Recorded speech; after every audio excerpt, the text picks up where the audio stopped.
Hey guys, and welcome back to the third key message from the Flippin Pain campaign. Everything matters when it comes to pain.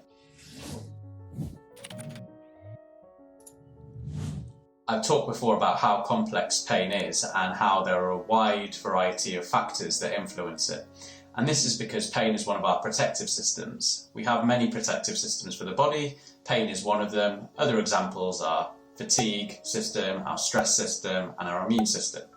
However, pain in this example is our protective system and it responds to anything the body sees as threatening. For example, this might be biological factors such as tissue changes, injury or genetics, psychological factors such as thoughts, beliefs or stress, or social factors such as our past experiences and our environment. And our pain is real 100% of the time and is always made up of these biological, psychological and social factors, whether that's short-term, acute pain, or whether that's long-term persistent pain. A lot of my patients report that they've been told that the pain is all in their head, and I want to make it absolutely clear that that's not what I'm saying at all in any of these videos.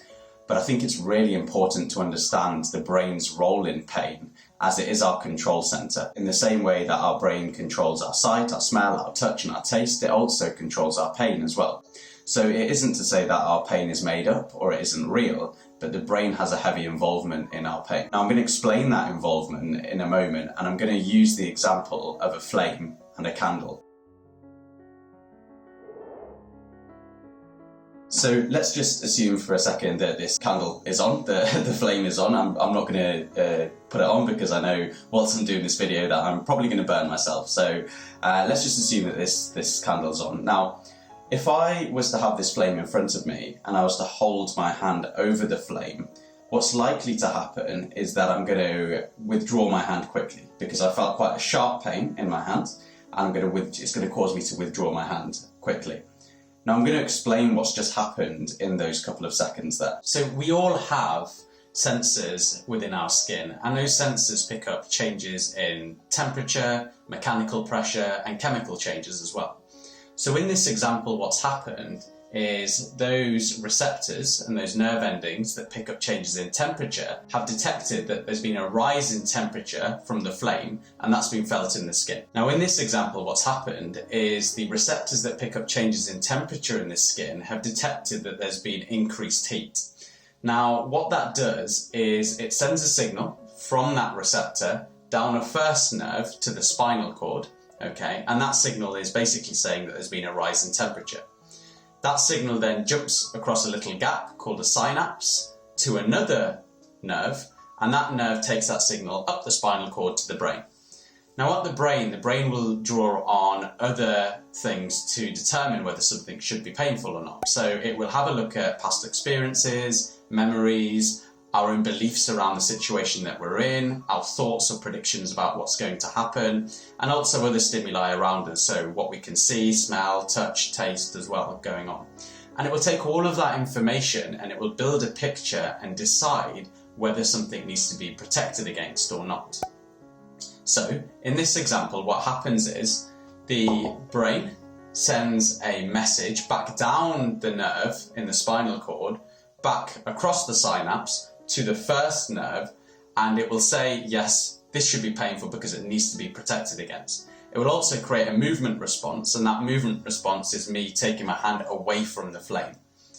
Now what the brain has done there is decided it's taken into account the other things that it can see. So it can see, okay, well there's a flame there. Last time I was in this situation I burnt myself, so I'm going to protect against this and I'm going to cause the hand to be moved away from the flame. And that's what it's done. And don't forget from the previous video that the purpose of pain is protection. Now pain is an output of the brain 100% of the time, okay? So until that message got up to the brain, it was just a signal saying that there's been a rise in temperature. It was the brain that then took all of the information into account and decided that this needs to be protected against. The purpose of pain is protection, and pain is an output of the brain 100% of the time. So your brain's decision on whether something should be painful or not is made up by how threatening or dangerous it perceives the situation to be in order to protect you.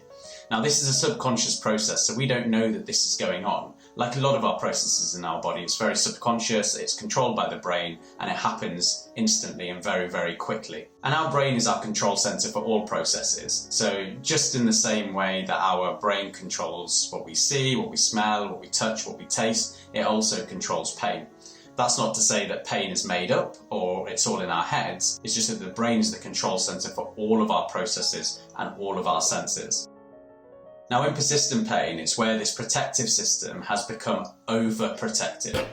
And things that didn't used to be painful now become painful because that pain system has almost become over-efficient or oversensitized. And this is because chemical changes occur, which means that nerves more easily take messages from your body to your brain, which means that there's more likely to be a pain response. And this can mean that even safe things that previously weren't painful now become painful because your nerves are just taking those messages of danger a lot more easily and more readily. And this happens by our body building more receptors to detect these danger messages and making our nerve pathways more open to receiving these messages. And this can also spill over to neighbouring nerve pathways, which can mean that the pain is felt in different areas of the body or more widespread across the body. So you may be watching this video and be thinking, actually, yeah, that's happened to me before. I felt pain in one area of the body, and then, a few weeks, few months, or even a few years later, that pain's become more widespread.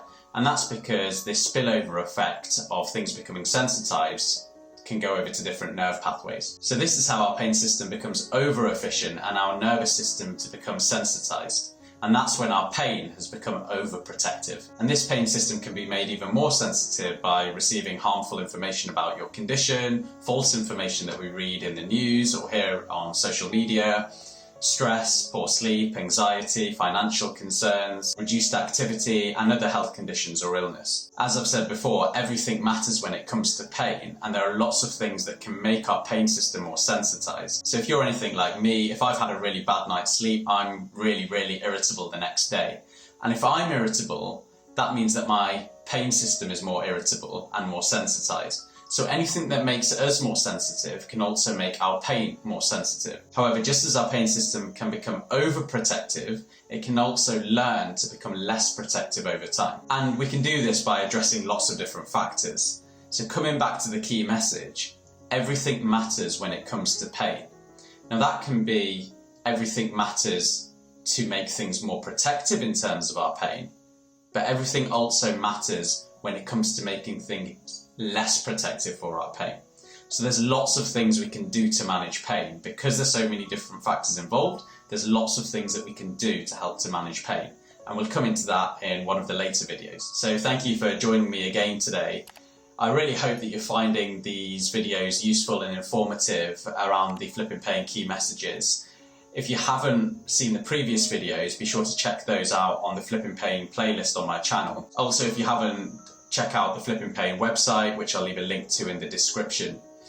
I also have my pain management playlist, which is a really good way of learning strategies to help manage your pain that go beyond medications, surgeries and injections. And having just mentioned surgeries and medication, that's what next week's video will be on. So next week's video is medication and surgery are often not the answer. So stay tuned in to watch that one. Popping up on the screen now is last week's video of the second key message of the Flippin Pain campaign, which is hurt does not always mean harm. Take care and I'll see you next week.